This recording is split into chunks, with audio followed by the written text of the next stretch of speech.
చిక్కుడు విత్తుల కూర తయారు చేసుకునే విధానం చూద్దాం. చిక్కుడు విత్తులతో కూర చేసుకుందామండి.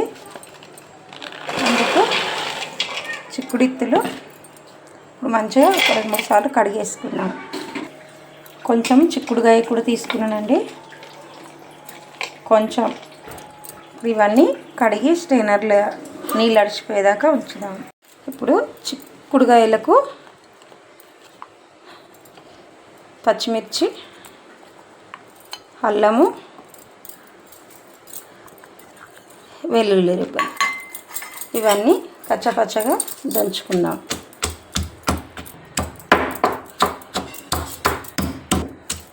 అదంతా కచ్చపచ్చగా దంచుకున్నానండి. పక్కన పెట్టేసుకొని కుక్కర్ పెట్టుకున్నానండి. నేను చిక్కుడుగా కుక్కర్లో వేసుకుందామని 2 టేబుల్ స్పూన్ల నూనె వేడైనాక 1 టీ స్పూన్ జీలకర్ర, 1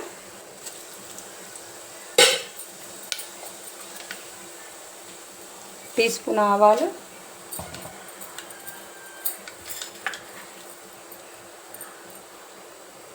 1/2 టీ స్పూన్ పచ్చెనగపప్పు,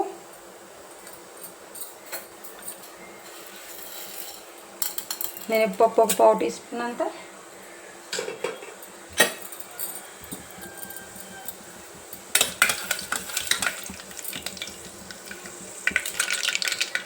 తుంచుకొని 4 ఎండుమిర్చి,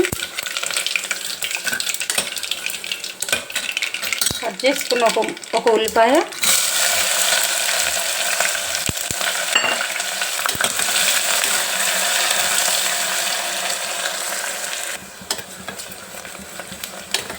ఉల్లిపాయ మంచిగా వేగింది కదండి. ఇప్పుడు కచ్చపచ్చగా దంచుకున్న అల్లం, పచ్చిమిర్చి, ఎల్లిపాయలు,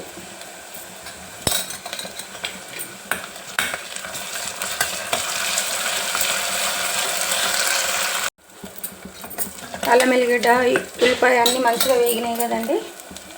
ఇప్పుడు స్పూన్ ఉప్పు, కరివేపాకు,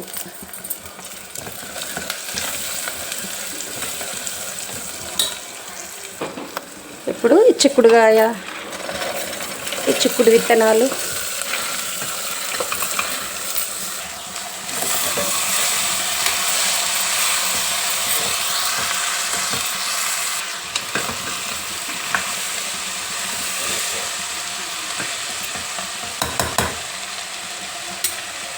ఇప్పుడు మూత వేసుకొని కొంచెం నూనెలో వేగనిద్దాము.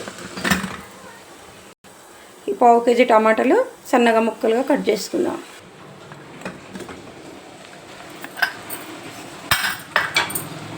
ఒక 3 నిమిషాల తర్వాత కొంచెం వేగినాయి కదండి. ఇప్పుడు కారం, అప్పుడు 4 పచ్చిమిర్చి వేసినా కదండి, చూసుకొని వేసుకోవాలి.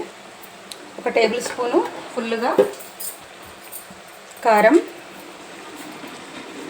1 టేబుల్ స్పూను ఉప్పు,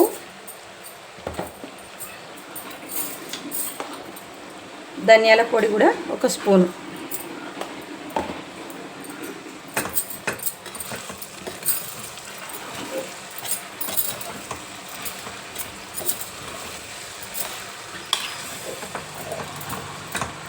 ఇప్పుడు కట్ చేసుకుని 1/2 కేజీ టమాటాలు,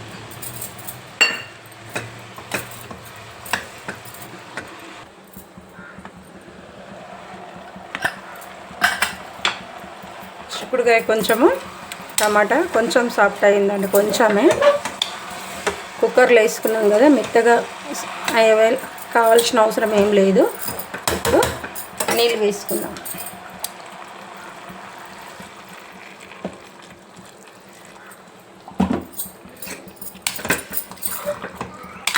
ఒక గ్లాసుడు అన్ని నీళ్ళు వేసిందండి.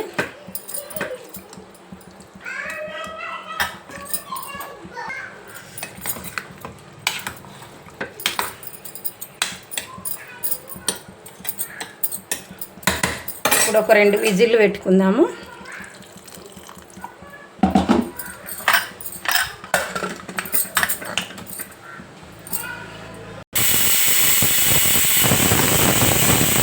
ఇప్పుడు 2 విజిల్ల తర్వాత స్టీమ్ అంతా పోయినాక చూద్దాం. మంచిగా రెడీ అయిపోయిందండి కూర.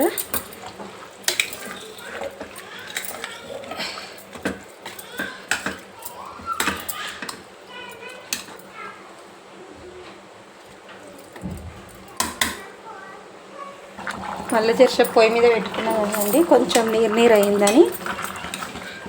ఇప్పుడు ఈ టైంలోనే ఉప్పు కారము ఎట్లుందో ఒకసారి చూసుకోవాలి. అన్నీ కరెక్ట్గా సరిపోయినాయండి. సూపర్ టేస్ట్గా ఉంది ఇప్పుడు దగ్గర. ఇప్పుడు కొత్తిమీర జల్లి స్టవ్ ఆఫ్ చేసుకున్నాం. ఈ వీడియో కనుక నచ్చితే లైక్ చేయండి, షేర్ చేయండి, ఛానల్ని సబ్స్క్రైబ్ చేసుకోండి. ఇది రొట్టెలకు, అన్నంలకు మంచి ప్రోటీన్ రిచ్ ఫుడ్ అండి. ఇది ఒకసారి ట్రై చేసి చూడండి. అన్నిట్లకి పర్ఫెక్ట్గా సూట్ అయిపోతుంది.